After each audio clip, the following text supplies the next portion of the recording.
Good morning everyone दोस्तों, आज है जनवरी 29, 2022 और हम लोग करने वाले हैं द हिंदू न्यूज़पेपर की एनालिसिस। मेरा नाम है सितेंद्र चौधरी और रोज की तरह आपके लिए कुछ सिलेक्टेड टॉपिक्स लेके आया हूं। एक बार ब्रीफली देख लेते हैं कौन कौन से टॉपिक करेंगे। छोटे छोटे टॉपिक हैं, ज़्यादा नंबर ऑफ टॉपिक भी नहीं है, लेकिन ठीक है, जो रोज़ हम लोग करते हैं उसी तरह से हम लोग एंजॉय करके यहाँ पे करेंगे। और एक बात आगे बढ़ने से पहले बता दूं कि कल बहुत सारे बच्चे एमसीक्यूज़, मैंने कहा था कि हम लोग एमसीक्यूज़ करेंगे, लेकिन आप लोगों ने किसी का भी एमसीक्यू का आंसर नहीं दिया, क्योंकि वो एमसीक्यूज़ मैंने आपको क्लास में नहीं दिखाए थे।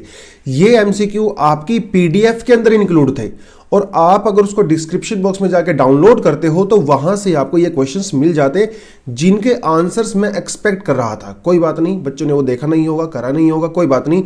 आज आपके सामने ये जो दो एमसीक्यूज़ हैं, ये कल जब हम लोगों ने कैपिटल मार्केट किया था, स्टॉक मार्केट किया था, उसके रिगार्डिंग है। जब मैंने आपको फिस्कल डेफिसिट वगैरह के बारे में बताया था, स्टॉक मार्केट का जो अमेरिका का जो फेडरल उनका जो बैंक है उसके बारे में बताया था, तो ये दो एमसीक्यूज यहाँ पे हैं। स्क्रीनशॉट इसका ले सकते हो, वीडियो को पोस्ट कर सकते हो, आंसर दे दीजिए कमेंट सेक्शन में। और दो एमसीक्यूज ये हैं, तो ये चार एमसीक्यूज हमारे कल वाले हो गए। इनका आंसर मैं एक्सपेक्ट करता हूं आज के कमेंट सेक्शन में, और इनके आंसर को मैं कल आपको बताऊंगा जो राइट आंसर होगा। तो आप अपनी समझ के हिसाब से आप इसका बताइए। आसान है, इजी है, कोई दिक्कत नहीं है। आपका जो इकोनॉमी के बेसिक्स होते हैं, जहां पे आप बजट के बारे में पढ़ते हो, वहां से आराम से क्वेश्चंस हैंडल हो सकते हैं। ठीक है जी, चलिए अब बात करते हैं आज के टॉपिक्स के बारे में। तो सबसे पहला जो टॉपिक रहेगा वो रहेगा सस्पेंशन ऑफ एमएलए। महाराष्ट्र का वाला इशू चल रहा था, सुप्रीम कोर्ट के अंदर वो केस था। सुप्रीम कोर्ट ने फाइनली अपना वर्डिक्ट दे दिया है। सुप्रीम कोर्ट ने क्या वर्डिक्ट दिया है, क्यों दिया है, इसके बारे में थोड़ा सा डिस्कस करेंगे about the suspension of MLAs. ठीक है, अगला जो टॉपिक रहेगा that is going to be about the reservation in, ये प्रमोशन आप यहां पे लिख सकते हो। ठीक है, रिजर्वेशन इन प्रमोशन। तो थोड़ा सा पीडीएफ में थोड़ा सा मिसप्रिंट हो गया, कोई बात नहीं, इसको मैं ठीक कर दूंगा। But we are going to talk about the reservation in promotion के जो एससी एसटीज को प्रमोशन दिया जाता है रिजर्वेशन में, उसके बारे में सुप्रीम कोर्ट ने यहाँ पे कुछ ऑब्जर्वेशन दिया है। वो ऑब्जर्वेशन क्या है, थोड़ा सा उसके बारे में बात करेंगे। अगले बात करेंगे नियोकोव, ये नया वेरिएंट है वायरस का। क्या ये वेरिएंट हमें इन्फेक्ट कर रहा है? नहीं। तो नियोकोव के बारे में मैं देख रहा हूँ कई ऐसे यूपीएससी के चैनल्स हैं यूट्यूब पे जो खामखा की फालतू इन्फॉर्मेशन फैला रहे हैं कि नियोकोव जो है कि नया वायरस आ गया है, लोगों को बच के रहना चाहिए, ये डेडली है, वो सब। अरे वो सब व्यूज़ लेने के लिए है, न्यूज़ लेने के लिए, लेकिन ऐसा कुछ भी नहीं है। नियोकोव के बारे में हम थोड़ा सा डिस्कस करेंगे। और द हिंदू के एक्सप्लेनर सेक्शन में भी आज का नियोकोव के बारे में दिया हुआ है। न्यूज़पेपर में नहीं है, लेकिन इनका जो वेबसाइट है ना, वहां पे जाकर आपको मिल जाएगा, और इसका लिंक भी मैं आपको दूंगा। अगर आप उसके ऊपर क्लिक करोगे तो इसके बारे में डिटेल में पढ़ सकते हो।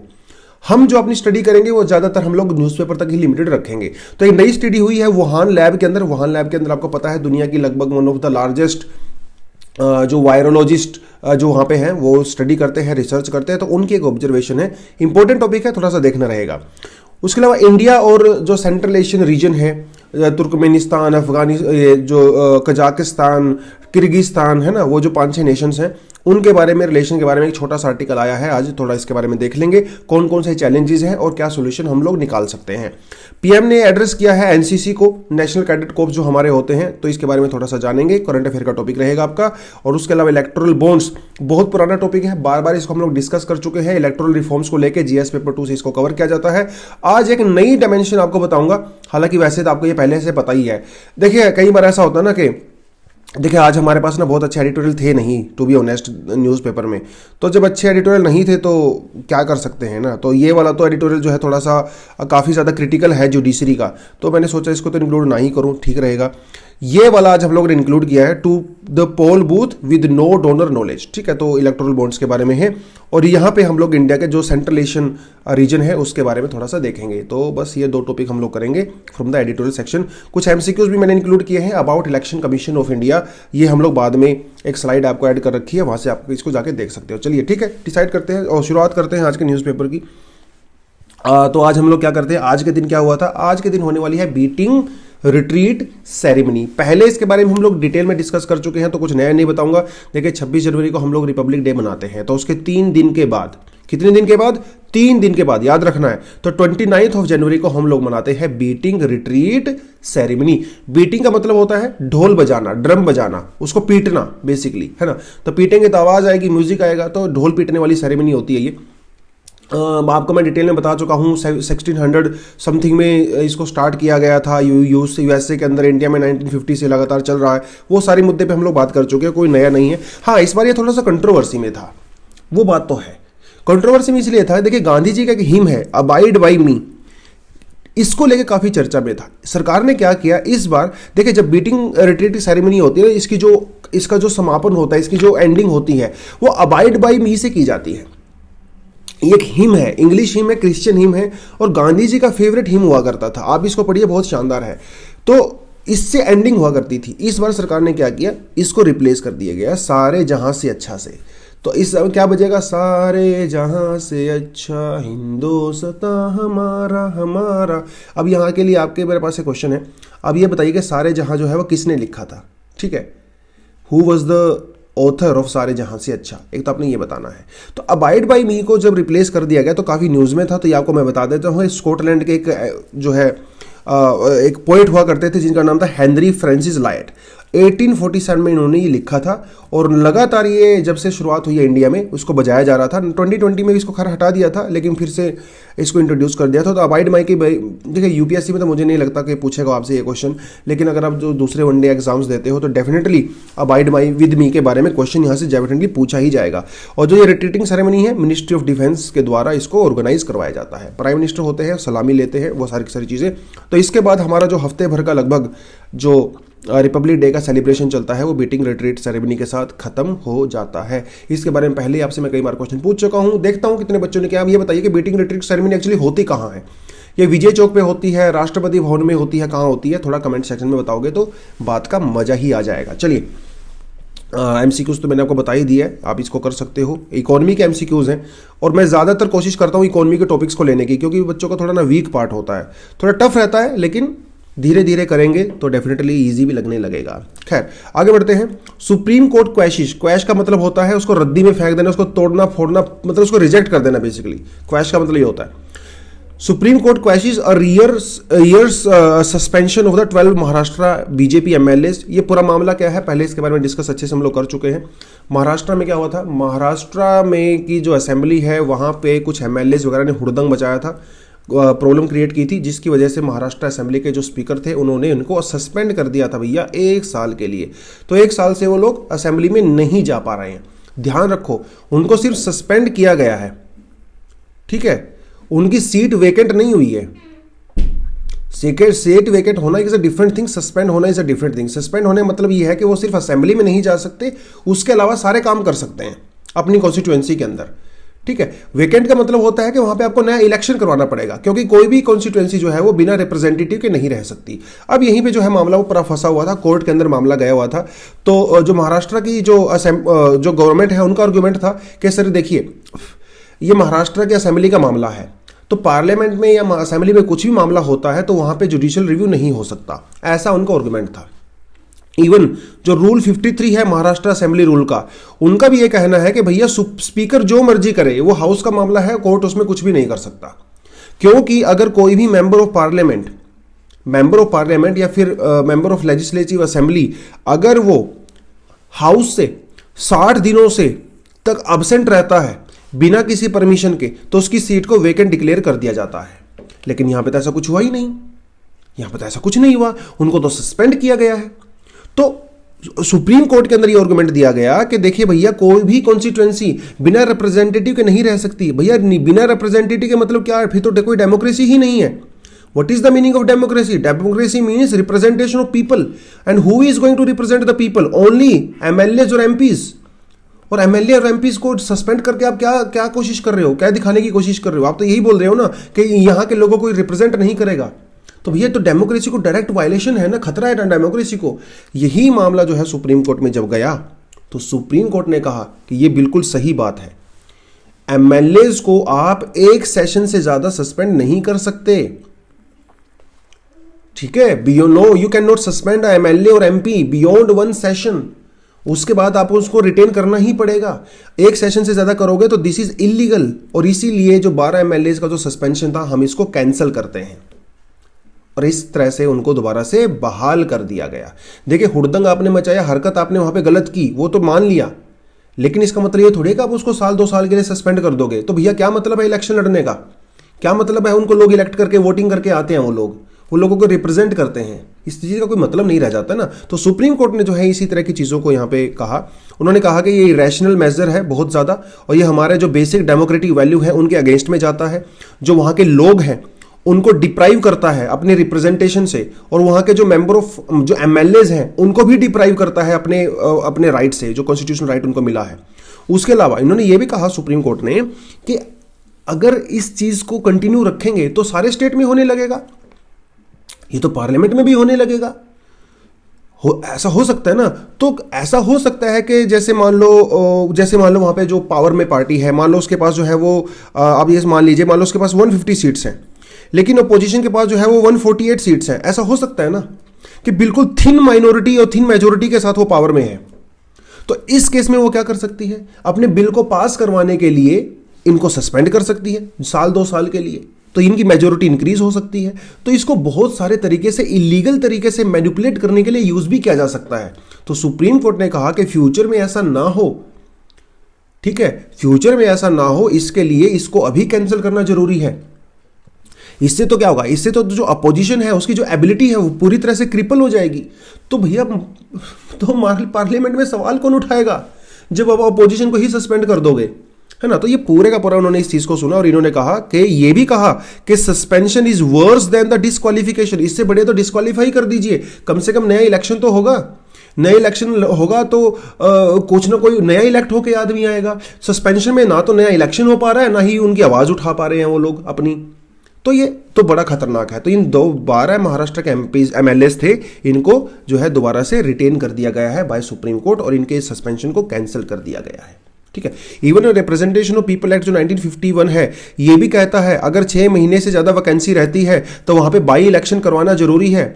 लेकिन ये तो वैकेंसी है ही नहीं, महाराष्ट्र सरकार ने वैकेंसी डिक्लेयर ही नहीं की, बस उनको छुट्टी दे दिया कि भाई आप यहाँ पे मत आइए, मुझे आपकी शक्ल पसंद नहीं है। ऐसे तो कल को मोदी जी बोलेंगे चलिए राहुल गांधी जी को हम 2 साल के लिए सस्पेंड करते हैं क्योंकि मुझे आपकी शक्ल पसंद नहीं है, किसी को भी बोल सकते हैं अपोजिशन लीडर को। तो ये चीज़ जो है आगे ना बढ़े, कॉम्प्लिकेट ना हो, इसके लिए सुप्रीम कोर्ट ने आज ही इसके ऊपर रोक लगा दी है। तो ये थोड़ा सा आपको सुप्रीम कोर्ट का एंगल समझना पड़ेगा, राइट। चलिए, states must decide on SC/ST quota in the promotion. देखिए, जब हम लोग रिजर्वेशन की बात करते हैं तो इसमें तो कोई दिक्कत, कोई डाउट ही नहीं है कि हमारे कॉन्स्टिट्यूशन के अंदर हमें जो है वो रिजर्वेशन मिलता है। आर्टिकल 15(4), आर्टिकल 16(3), आर्टिकल 16(4), ठीक है, इसके तहत हमें मिलता है। जहां तक फंडामेंटल राइट की बात है, सुप्रीम कोर्ट ने यह कहा है कि जो रिजर्वेशन है वो तो आपको ठीक है मिल रहा है, नॉर्मल जो रिजर्वेशन होता है, ठीक है, SC/STs और OBC कैटेगरी के लिए जितना भी मिलता है, तो 50% से ज़्यादा वो नहीं जा सकता, इंदिरा साहनी केस में ऑलरेडी बोल दिया गया है।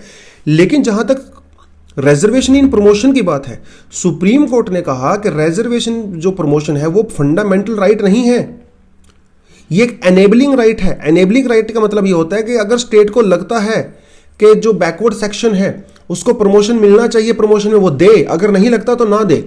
कोई फंडामेंटल राइट नहीं है, मतलब कोई कल को कोर्ट में नहीं जा सकता ये बोल के कि मुझे तो प्रमोशन में जो है रिजर्वेशन नहीं मिल रहा है।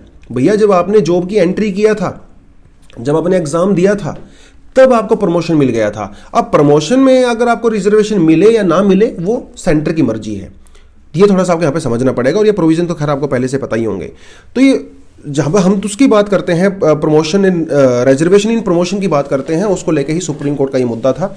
तो थोड़ा सा आपको मैं बता देता हूँ, रिजर्वेशन इन प्रमोशन के हमारे यहाँ पे कुछ इंपॉर्टेंट केस हैं। जैसे सबसे पहला जो केस है वो है M नागराजन केस है, ठीक है। M नागराजन केस के अंदर सुप्रीम कोर्ट ने ये कहा था, अगर किसी स्टेट को, मतलब जैसे मान लो महाराष्ट्र का एग्जांपल ले लेते हैं, वैसे मामला कर्नाटका का था। मान लो कर्नाटका की सरकार किसी को SCs को और STs की बात है, यहाँ पे OBC की बात नहीं है, ठीक है, only schedule caste and schedule tribe. अगर इनको प्रमोशन में भी रिजर्वेशन देना है तो 3 कैटेगरी को फुलफिल करना पड़ेगा। ये 3 क्राइटेरिया है। पहला क्राइटेरिया है कि empirical data on the backwardness. पहले तो आप कोई कमेटी बनाइए, वो कमेटी स्टडी करेगी, वो कमेटी जो है वो डेटा कलेक्ट करेगी और ये बताएगी कि इस पर्टिकुलर क्लास को कितनी रिजर्वेशन की रिक्वायरमेंट है। पहली तो क्वालिफिकेशन ये है।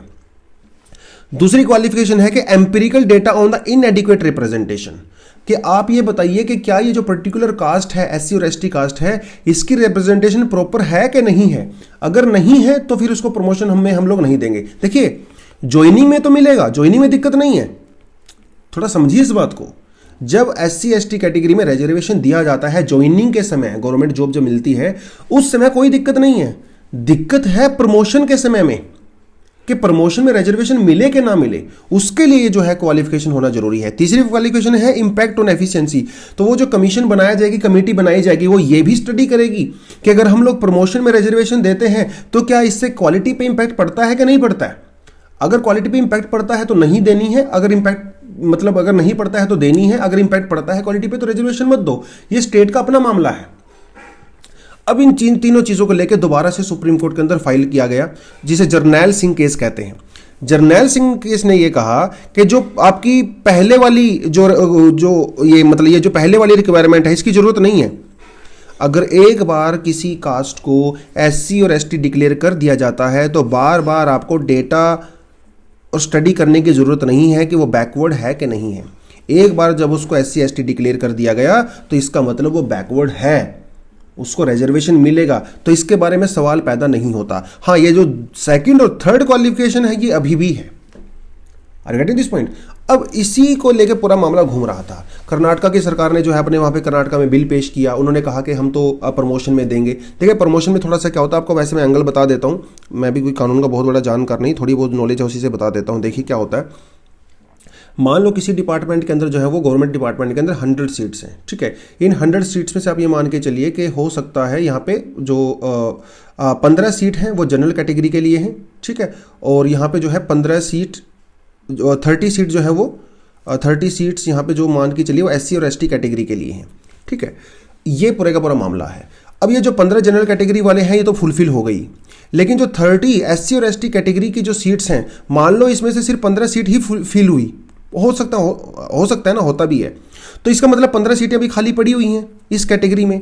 अब यहाँ पे देखिए आप, अगर उस डिपार्टमेंट में मान लो ये कोई जनरल कैटेगरी वाला आदमी है, वो किसी एक पोस्ट पे है, पर्टिकुलर पोस्ट पे है, और इस पर्टिकुलर पोस्ट के ऊपर जो सीनियर पोस्ट है, अगर वो पोस्ट खाली है तो इस जूनियर को, जो 15 सीटें भरी थी, इस जूनियर को सीनियर लेवल पे जाके प्रमोट किया जा सकता है। ये होता है रिजर्वेशन इन प्रमोशन, ठीक है। अगर कोई जनरल कैटेगरी का आदमी जूनियर लेवल पे है और अगर कोई एससी और एसटी क्लास से अगर इससे भी जूनियर है, मतलब ये तो जूनियर 1 लेवल हो गया, ये जूनियर 2 लेवल हो गया, तो और सीनियर लेवल पे जो है सीट खाली पड़ी हुई है, तो इसको जो है सीनियर लेवल पे प्रमोट किया जा सकता है। इसको लेके कर्नाटका ने बिल पेश किया था। मामले जब सुप्रीम कोर्ट ने गया तो सुप्रीम कोर्ट ने कहा ऐसा नहीं है, पहले आपको तीनों क्राइटेरिया फुलफिल करने पड़ेंगे, उसके बाद आप सीनियर पोस्ट पे जो है रिजर्वेशन दे सकते हो, अदरवाइज आप नहीं दे सकते। तो ये मामला थोड़ा सा पेचीदा है। क्लास में जब फंडामेंटल जो पॉलिटी सर कराएंगे तो डेफिनेटली ज़्यादा डिटेल में हम लोग कर सकते हैं, खासकर सोसाइटी वाली क्लास में होता है रिजर्वेशन वाला टॉपिक। बट ये जो पूरा मामला चल रहा था कोटा प्रमोशन को लेके, वो सारी की सारी चीज़ें, तो सुप्रीम कोर्ट के अंदर जो है सेंटर ने क्या कहा, सेंटर ने सुप्रीम कोर्ट में एक जो है केस फाइल किया। उन्होंने कहा कि देखिए भैया, सुप्रीम कोर्ट के जज को कहा कि माय लॉर्ड, आप एक काम करिए, आप एक हमें पर्टिकुलर क्राइटेरिया बता दीजिए। एक पर्टिकुलर क्राइटेरिया बताओगे तो सारे के सारे कंट्री के स्टेट उसको फॉलो करने लगेंगे। अब होता क्या है, कर्नाटका अलग करता है, महाराष्ट्र अलग करता है, तमिलनाडु अलग करता है, और फिर ये मामला सुप्रीम कोर्ट में चला जाता है। तो सुप्रीम कोर्ट ने उसके बारे में जवाब दिया। सुप्रीम कोर्ट ने कहा देखिए, प्रमोशन के अंदर आपको रिजर्वेशन देना है तो मैं इसमें कुछ नहीं कर सकता, इसके लिए जो क्राइटेरिया है ना वो स्टेट को खुद ही फॉलो करना पड़ेगा। देखिए हर स्टेट की रिक्वायरमेंट अलग अलग होती है। महाराष्ट्र की रिक्वायरमेंट अलग है, वहाँ पे कास्ट का जो सिनेरियो है वो बिल्कुल अलग है, हरियाणा में अलग है ना, महाराष्ट्र में अलग है, तमिलनाडु में अलग अलग है ना। तो सुप्रीम कोर्ट ने कहा यार मैं किसी एक गाइडलाइन नहीं दे सकता ना, ये तो स्टेट का मामला है। स्टेट को अपनी ग्राउंड की रियलिटी पता है कि वहाँ पे कास्ट की क्या रियलिटी है, तो उसके हिसाब से वो प्रमोशन दें उनको, अगर लगता है, अगर नहीं लगता तो मत दें, मैं इसमें कुछ नहीं कर सकता। तो यही जवाब सुप्रीम कोर्ट ने इस समय जो सुप्रीम कोर्ट ने सरकार को दिया है, जिसके मामले में पूरा जो है यहाँ पे चल रहा था, ठीक है। तो थोड़ा सा कॉम्प्लिकेटेड टॉपिक है, थोड़ा सा देखिए, एक तो होती है नॉर्मल रिजर्वेशन, उसमें कोई दिक्कत नहीं है, एक होती है रिजर्वेशन इन प्रमोशन, यहाँ पे को लेकर थोड़ी सी दिक्कत होती है। कुछ लोग कहते हैं कि रिजर्वेशन जो है वो देना चाहिए प्रमोशन में, क्योंकि एससी और एसटी कैटेगरी का जो है वो रिप्रेजेंटेशन कम है ओवरऑल गवर्नमेंट जॉब्स में, जो कि है, इसमें कोई डाउट नहीं है। इवन एक चीज़ आपको देखोगे, अगर आप फैक्ट्स की बात करो तो 1975 की अगर आप बात करो, 1975 में एससी और एसटीज का जो है गवर्नमेंट जॉब्स के अंदर जो रिप्रेजेंटेशन है वो 1% से भी कम था। हालांकि अभी अगर आप 2021 की बात करो तो एससीज कैटेगरी का जो रिजर्वेशन जो गवर्नमेंट एम्प्लॉइज़ के अंदर जो रिप्रेजेंटेशन है वो 15% से प्लस है, और एसटी कैटेगरीज का जो है वो 5% के लगभग है, जो कि काफ़ी कम है पॉपुलेशन के हिसाब से देखा जाए। लेकिन अगर आप थोड़ा सा फर्दर जाओ ना, आप यहाँ पे एक चीज़ देखोगे कि जो एससी एसटीज के गवर्नमेंट एम्प्लॉइज़ हैं ये ज़्यादातर कैटेगरी बी और कैटेगरी सी में हैं। ये कैटेगरी ए और कैटेगरी बी में जो है अभी भी जनरल कैटेगरी के लोग बने हुए हैं। तो हायर पोस्ट पे भी जो है वो एससी और एसटी का रिप्रेजेंटेशन हो, इसके लिए प्रमोशन के अंदर रिजर्वेशन होना भी जरूरी है। ऐसा अभी एक बहुत स्ट्रॉन्ग आर्गुमेंट दिया जाता है, जो मुझे लगता है कहीं ना कहीं सही भी है। देखिए, रिजर्वेशन का मतलब सिर्फ ये नहीं है कि आप गरीब हो और आपको जॉब देना है, वो कभी नहीं था रिजर्वेशन का पर्पस। रिजर्वेशन का मतलब था कि जो हमारे यहाँ पे डिसएडवांटेज्ड और डिस्क्रिमिनेटेड जो क्लास है उसकी रिप्रेजेंटेशन बढ़ानी है सोसाइटी में।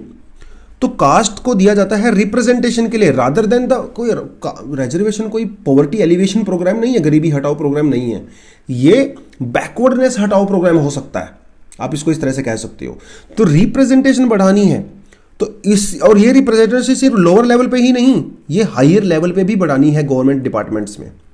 तो अगर आप देखोगे आज के समय में भी अगर आप जाते हो किसी गवर्नमेंट डिपार्टमेंट में, तो जो लोअर लेवल पे कैटेगरी सी और डी के जो एम्प्लॉइज होते हैं वो ज़्यादातर एससी और एसटीज होते हैं। अभी भी हायर जो ऑफिसर्स होते हैं बहुत कम आपको मिलेंगे। इसी के लिए जो है वो कुछ यहाँ पे जो है फेवर में और अगेंस्ट में आर्गुमेंट दिए जाते हैं। हाँ, अपने एग्जाम के लिए आप वो सब चीज़ें पढ़ सकते हो, लेकिन इस टॉपिक के लिए सिर्फ आपको यही पता होना चाहिए था कि सुप्रीम कोर्ट ने स्टेट्स को ही फ्रीडम दे दिया है। सुप्रीम कोर्ट ने कहा है कि मैं यहाँ पे इंटरवीन नहीं करूँगा।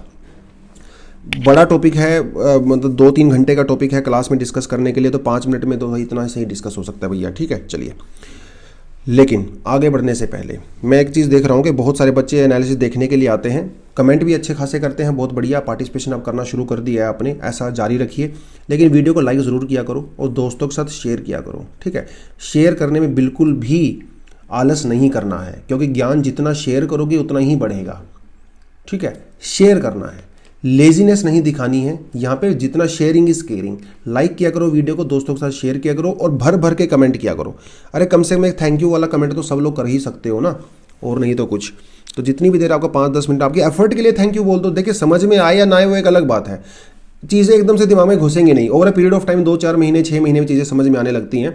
लेकिन एफर्ट जो हम आपके लिए लेते हैं उसके लिए आप कम से कम थैंक यू वाला मैसेज तो कर ही सकते हो कमेंट सेक्शन में, राइट। चलिए, स्टडी रेजिस कंसर्न ओवर नियो को। देखिए, नियो का मतलब होता है न्यू, ठीक है, और को का मतलब होता है कोरोना वायरस या कोविड भी कह सकते हो, ठीक है।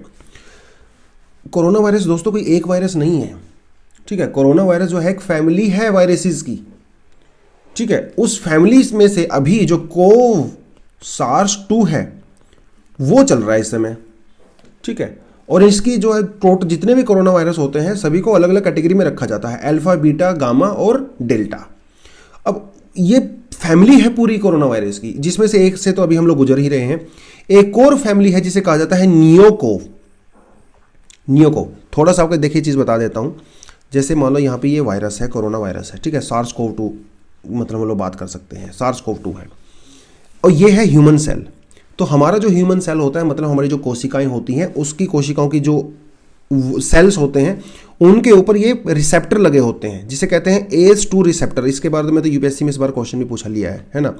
देखिए, न्यूज़ में रहेगा तो क्वेश्चन आएगा एग्जाम में। तो होता क्या है, ये जो वायरस का ये आपको रेड कलर वाला दिख रहा है ना, ये अटैक करता है ह्यूमन सेल को, और ये है रिसेप्टर, ठीक है। तो इसकी जो शेप होती है वो इस तरह से होती है ह्यूमन रिसेप्टर की, और जो ऊपर से शेप होती है जो वायरस वाले प्रोटीन की होती है वो शेप इस तरह से होती है। तो ये करता क्या है, जब इसके साथ अटैच हो जाता है तो ये अटैच होने के बाद ह्यूमन सेल के अंदर एंट्री कर जाता है, और जिससे हम लोगों को इन्फेक्ट कर देता है। तो ये रिसेप्टर बहुत इंपॉर्टेंट है। अगर रिसेप्टर इसको एक्सेप्ट ही नहीं करेगा तो भैया एंट्री कैसे करेगा। तो आप ये समझ लीजिए कि टोल प्लाजा है। अगर ये इसको अलाउ करेगा तभी ट्रैफिक जा सकती है वायरस की, अदरवाइज वो सेल में नहीं घुसेगा।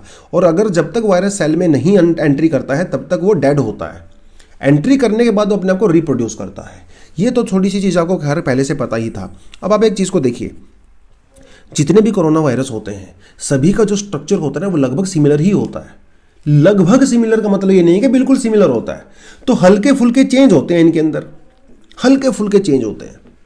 अब एक चीज़ देखिए, सार्स और मर्स जिसको कहते हैं, पहले मर्स का मतलब होता है मिडल ईस्टर्न रेस्पिरेटरी सिंड्रोम, ये भी एक वायरस है, ये भी एक कोरोना वायरस है। ठीक है, ये जितने भी आपको वायरस नजर आते हैं मोस्टली इन्हें कहा जाता है जूनोटिक। जैसे आपका डेंगू, मलेरिया, कोविड, मर्स, ठीक है, ये सब आपके जूनोटिक डिसीज है। जूनोटिक डिसीज का मतलब होता है कि जो डिसीज एनिमल से ह्यूमन में ट्रांसफर होते हैं।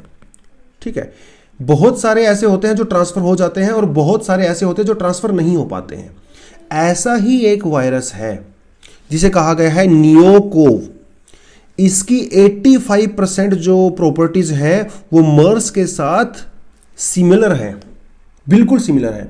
अब देखिए, नियोकोव जो है वो ह्यूमन को इन्फेक्ट नहीं करता, लेकिन मर्स ह्यूमन को इन्फेक्ट करता है, और मर्स की जो डेथ, जो मतलब आप ये कह सकते हो कि इसका जो फैटेलिटी रेट है वो 35% के लगभग है। मतलब ये काफी खतरनाक है, काफी खतरनाक है। लेकिन नियोकोव अभी तक ह्यूमंस के अंदर नहीं आया है।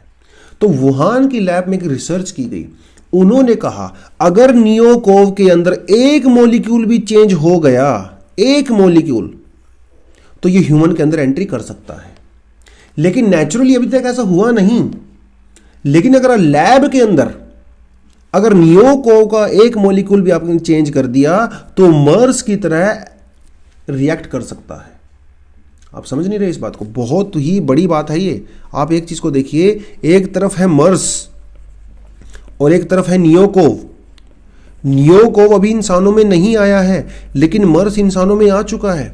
और मर्स जो है वो काफी डेडली भी है, 35% के लगभग जो है इसकी डेथ रेट है। समझ लो कितनी बड़ी बात है। अब नियोकोव अभी तक तो नहीं आया है क्योंकि ये दोनों के दोनों जो है 85% सिमिलर होते हैं।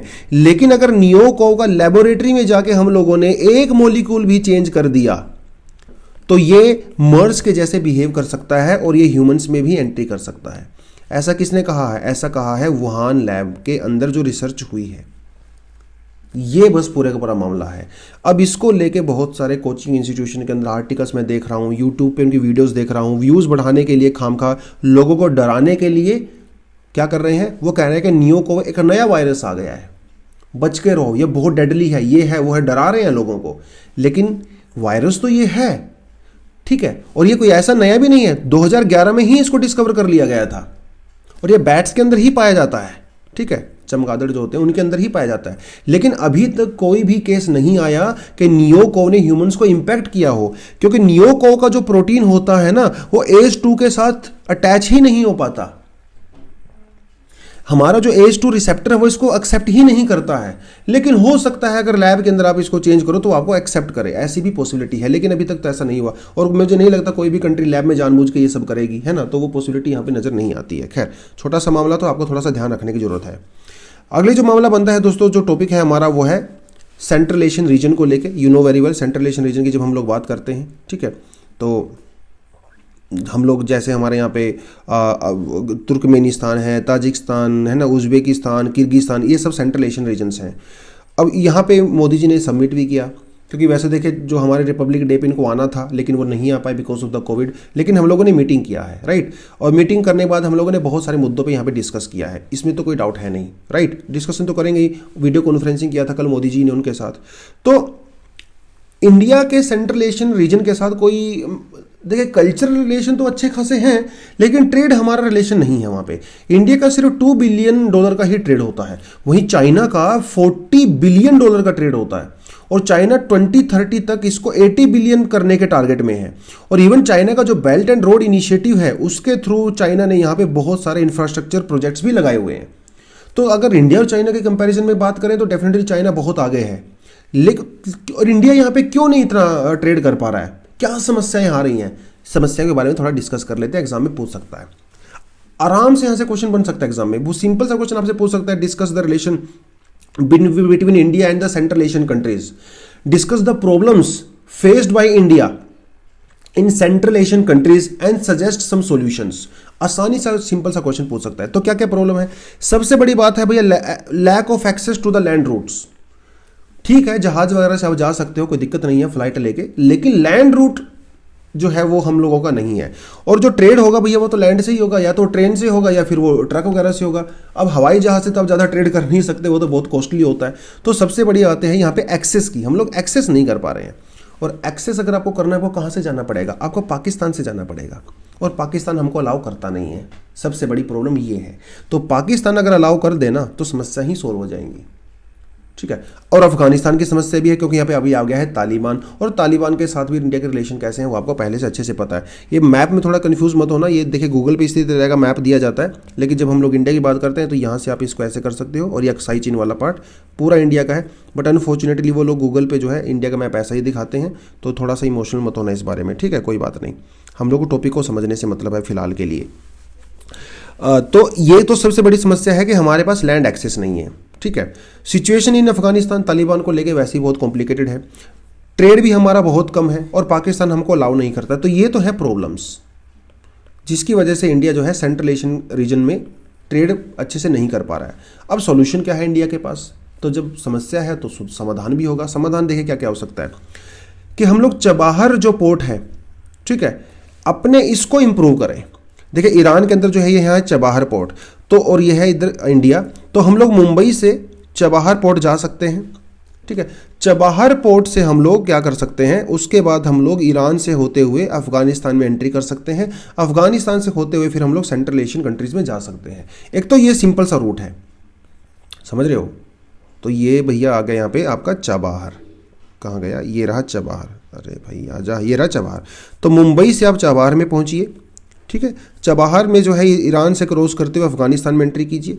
अफगानिस्तान से एंट्री करते हुए आप जो है तुर्कमेनिस्तान जा सकते हो, उज्बेकिस्तान जा सकते हो, ताजिकिस्तान जा सकते हो, और जहाँ भी जाना होगा जा सकते हो। एक तो रूट ये है।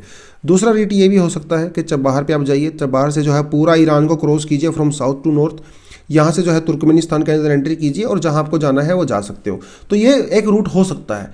तो इस रूट में कुछ समस्या है। इस रूट में समस्या है यूएसए और इंफ्रास्ट्रक्चर।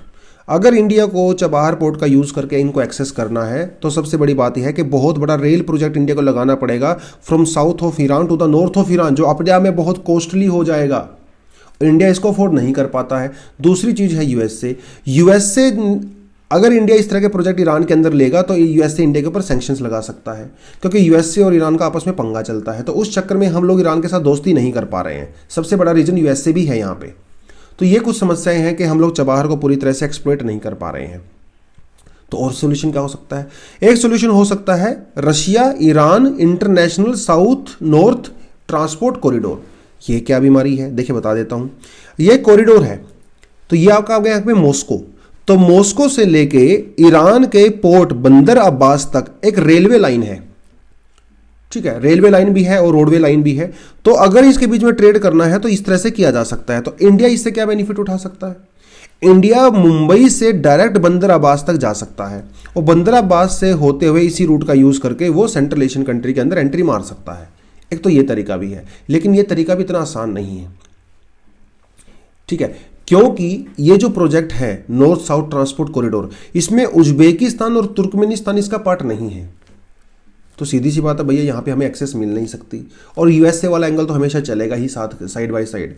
तो और क्या सोल्यूशन हो सकता है? एक सोल्यूशन हो सकता है Tapi gas pipeline. Turkmenistan Afghanistan Pakistan India, ये पाइपलाइन है। इसको बहुत साल पहले प्रपोज किया गया था, 1990s में प्रपोज किया गया था, लेकिन बहुत सारी समस्याएं हैं इसमें। देखिए क्या है, तुर्कमेनिस्तान में से हम लोग एक पाइपलाइन लाएंगे, क्योंकि तुर्कमेनिस्तान में जो है नेचुरल गैस बहुत ज़्यादा पाया जाता है।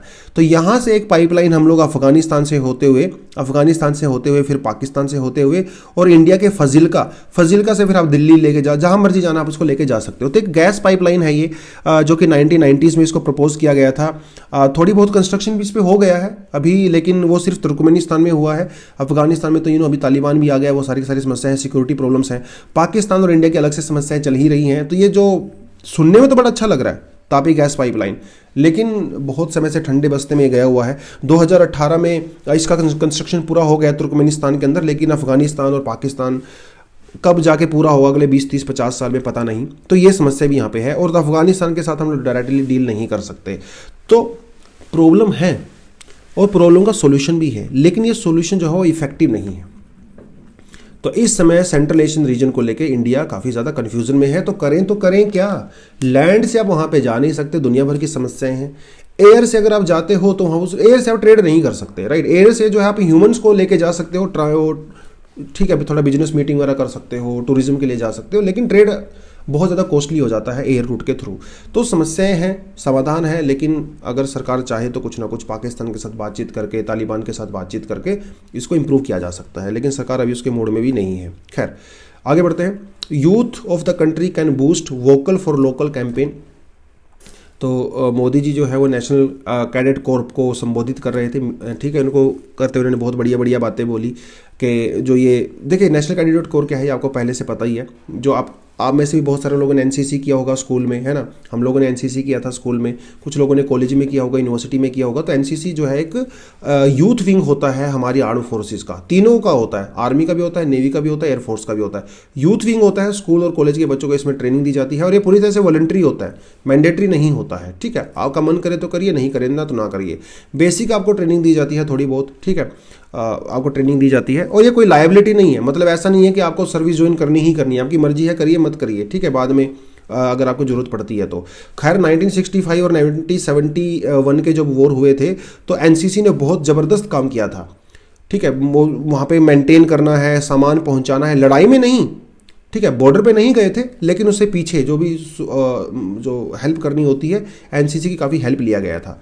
बहुत अच्छा इन्होंने काम किया था। खैर आजकल हम लोग इनको जो है ट्रेनिंग पे ज़्यादा फोकस नहीं करते हैं, सोशल सर्विस के ऊपर ज़्यादा फोकस करते हैं, वो एक अलग बात है। और इनका जो मोटो है वो है यूनिटी एंड द डिसिप्लिन, ठीक है। एक डायरेक्टर जनरल इनको हेड करते हैं जो कि 3 स्टार रैंक का ऑफिसर होता है, बहुत बड़े ऑफिसर होते हैं।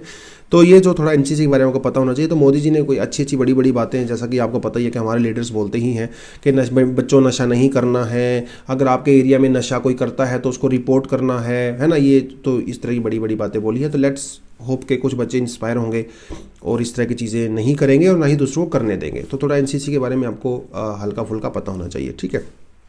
खैर अब बात करते हैं आज के एडिटोरियल सेक्शन पे। वही इलेक्टोरल बॉन्ड्स को लेके आज का एडिटोरियल सेक्शन पूरा है। इलेक्टोरल बॉन्ड क्या होता है, कैसे काम करता है, ये आपको बताने की जरूरत नहीं है। मेरे ख्याल से 10 बार हम इसको कर चुके हैं, ठीक है। फ्यूचर में कभी फिर भी करेंगे डेफिनेटली, कोई इसमें दिक्कत नहीं है। हल्का सा आपको बस इंट्रोडक्शन देता हूँ। तो इलेक्टोरल बॉन्ड होता क्या है, थोड़ा सा, ज़्यादा नहीं। देखिए मान लो मेरे पास कोई आज ब्लैंक पेज भी नहीं है अनफॉर्चुनेटली। मान लो आपको जो है, मान लो ये जो है बीजेपी की पॉलिटिकल पार्टी है कोई, और ये जो है आप हो। अगर आपको बीजेपी की पार्टी को मान लो आपने जो है 1 करोड़ रुपया देना है, डोनेशन देना है, तो आप डायरेक्टली बीजेपी के ऑफिस जाके बैग भर के लेके नहीं जा सकते। नहीं, वो नहीं कर सकते आप क्या करोगे, पहले आप एसबीआई की ब्रांच में जाओगे, ठीक है। एसबीआई जो है वो बॉन्ड इशू करता है, तो आप 1 करोड़ रुपये आप एसबीआई में जमा कराओगे डिमांड ड्राफ्ट के जैसा, और एसबीआई से वो बॉन्ड ले लोगे, तो वो बॉन्ड आपके हाथ में आ जाएगा। Bond is nothing but a piece of paper होता है ये, ठीक है। अरे बैंक में ड्राफ्ट तो सबने बनवाया होगा ना, ड्राफ्ट के जैसा होता है। अब आप क्या करोगे, इस बॉन्ड को बीजेपी के ऑफिस में लेके जाओगे और उसको जमा करा दोगे। बाद में बीजेपी वाले क्या करेंगे, उसको एसबीआई में लेके जाएंगे, उसको कैश करवा लेंगे, और जो भी उनको अपनी पॉलिटिकल एक्टिविटीज़ करनी होती है उसको वो कर सकते हैं। ये सभी पॉलिटिकल पार्टीज़ के लिए होता है। तो आप यहाँ पे होते हो। अब एक चीज़ देखने वाली बात है कि ये जो बॉन्ड होता है ना, इसके ऊपर आपका नाम नहीं लिखा होता। नो, कोई नाम नहीं लिखा होता, कोई एड्रेस नहीं लिखा होता, कोई आपका आधार कार्ड नहीं होता है। हाँ, एसबीआई के पास आपकी इंफॉर्मेशन होती है, लेकिन इस बॉन्ड के ऊपर नहीं होती है। तो पॉलिटिकल पार्टीज ये नहीं बता पाएगी कि भैया किसने उसको दिया। देखिए वो आइडेंटिटी तो होती है लेकिन बताते नहीं है, सीक्रेट रखते हैं। अब वो बीजेपी वाले दुनिया को थोड़ी बताएंगे कि बॉन्ड मुझे किसने दिया। ऑब्वियस सी बात है ना, कहोगे कोई भी पॉलिटिकल पार्टी नहीं बताएगी। तो इलेक्टोरल बॉन्ड जो है वो इस तरह से काम करता है, इसमें किसी तरह की कोई भी ट्रांसपेरेंसी नहीं है।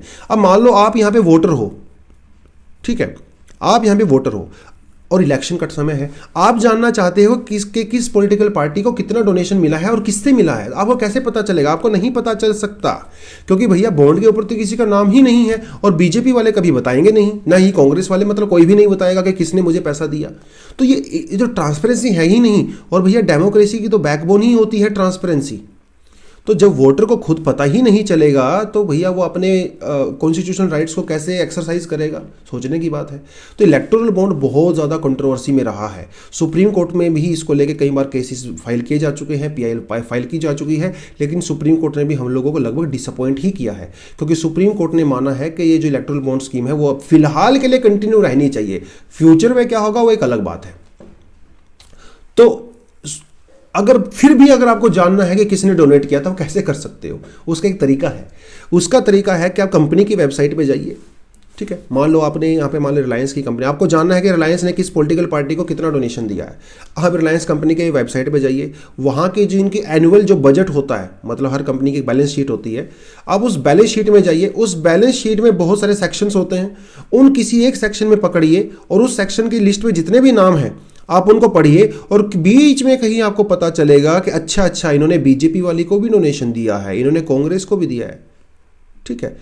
उस कंपनी की वेबसाइट पे बैलेंस शीट में जाके आपको किसी सेक्शन में पता चल सकता है। तो ये तो एक तरीका है, ठीक है। तो आप बोलोगे हाँ पता तो चल सकता है।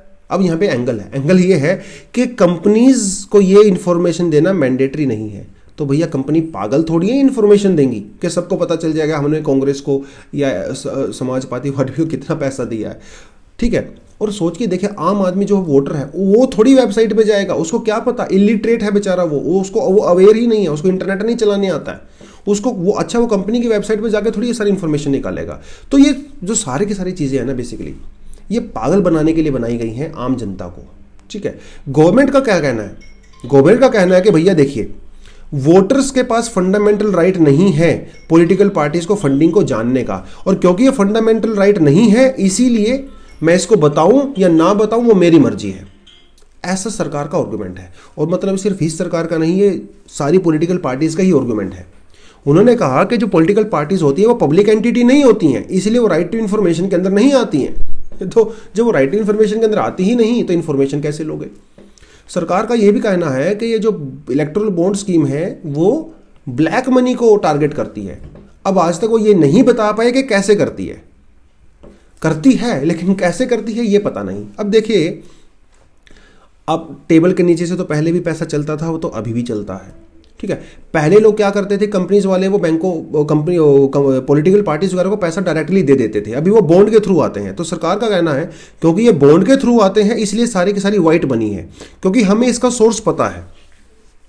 लेकिन यहाँ पे बहुत ज़्यादा गड़बड़ घोटाला है।